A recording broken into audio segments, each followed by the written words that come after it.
Hey everyone, welcome to the Seattle Coffee Gear YouTube channel. I'm John and this is Jess. We're going to be testing with blind tastes 3 common coffee recommendations specific to espresso.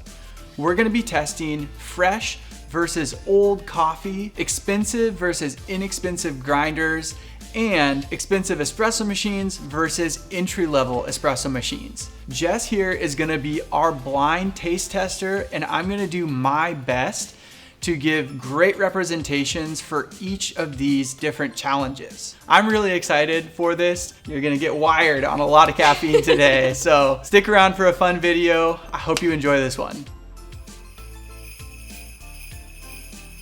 This first challenge that we're gonna look at is the common advice that you get that fresh coffee is always better. So to put that to the test, we have 2 bags of the same coffee. One of these coffees was roasted about 6 months ago, and one of these coffees was roasted 3 days ago. But I'm very curious to see how this will pan out. Well, I'm gonna get started brewing up some espresso with both of these coffees.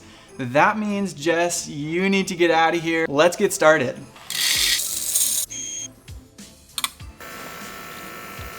We have the 2 shots, one that was brewed with 6-month-old coffee and one that was brewed with 3-day-old coffee. Okay. Got it? Okay, I got it. What are your thoughts about the smell of that one? It smells nutty. A little bit of like chocolate caramel. Really smooth. Okay, that's good. Kind of tastes acidic up front, Okay. but then the finish is really clean. Okay, your second shot right here. There we go. This one has a weaker smell. Like I can't really... Interesting. Still some of that nuttiness, but Okay. definitely a lot weaker. The taste? Try it. That one's more acidic to me. More acidic, It's kind of lingering. Anything else that you notice? A little bit of like chocolate, but again, it's like a whisper of a taste. Okay. Which one do you think was the freshly roasted coffee, the first or the second? I think the first, because there were more aromatics and it was a little bit smoother. This one was a little bit more acidic, the second one, and I couldn't smell it as much. Well, I mean, if you want to take off your... Oh, that you got it right. She could tell a difference. So that wraps up this first test or challenge. Let's move on to the next one. So for this next section, we're gonna be testing the advice that a more expensive grinder will get you better tasting espresso. So we grabbed 2 grinders from our lineup, one that's a more entry-level grinder in the Breville Smart Grinder Pro, and another that is definitely a high-end home grinder, the Minion Oro XL.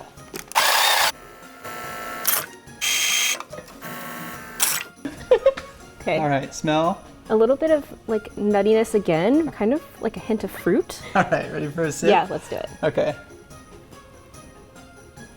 It's really sharp. Very sharp? Yeah. Yeah, a little acidic. Okay. The finish is smooth though. Okay. Like, it doesn't linger. Okay. There is the next shot. Okay, Got here it. we go. Smell. They do smell really similar. Less fruit this time Less though. fruit, okay. More nuttiness and caramel. Okay, I'm gonna try it. This one is smoother. It's smoother. Yeah. Okay. Not as like sharp and acidic Okay. as the first one. A little bit of like a nutty aftertaste. Which do you think was the more expensive grinder? I think the second. 75% confident. 75%. Final answer? I think so. Okay. That's our first miss. I should have trusted my gut. Okay. I was wondering what would happen there. I do note more clarity with more expensive grinders. That's what I was almost gonna ask you as you were tasting both of them. Yeah. Because that's usually what I notice first, is that less expensive grinders tend to have more muddiness to them, a little lack of clarity. But as you spend a bit more, you get larger burrs, there's better grind dispersion, more evenly sized particles. I find that leads to more clarity, which I feel like you were almost talking about. Okay, Jess, we've made it through 2 challenges so far.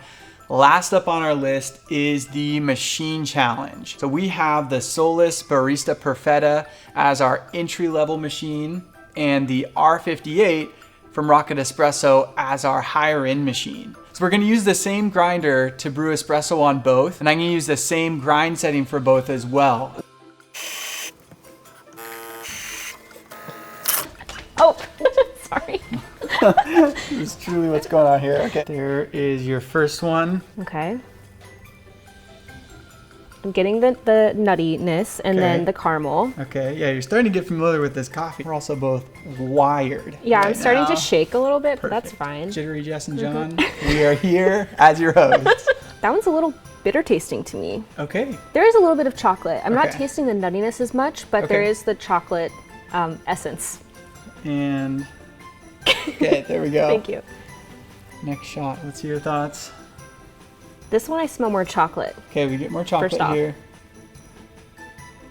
Way smoother than the first one. Okay. It smells really chocolate forward, but tastes more of that nuttiness, and it's smoother than the first one. Okay. I'm gonna say that the second one is the more expensive. More expensive. Well, that is 2 out of 3 of the common coffee recommendations that we hear that Jess identified. This was really interesting. I seriously thought that the grinder would have more of an impact. We tasted some of these coffees behind the scenes, and I feel like maybe I'm just tooting my own horn, but I might have been able to tell a little bit more difference between the coffees just because I've been doing this for longer. Oh, yeah, a little bit more experience. Yeah. Small amount. It's been a pleasure having you on.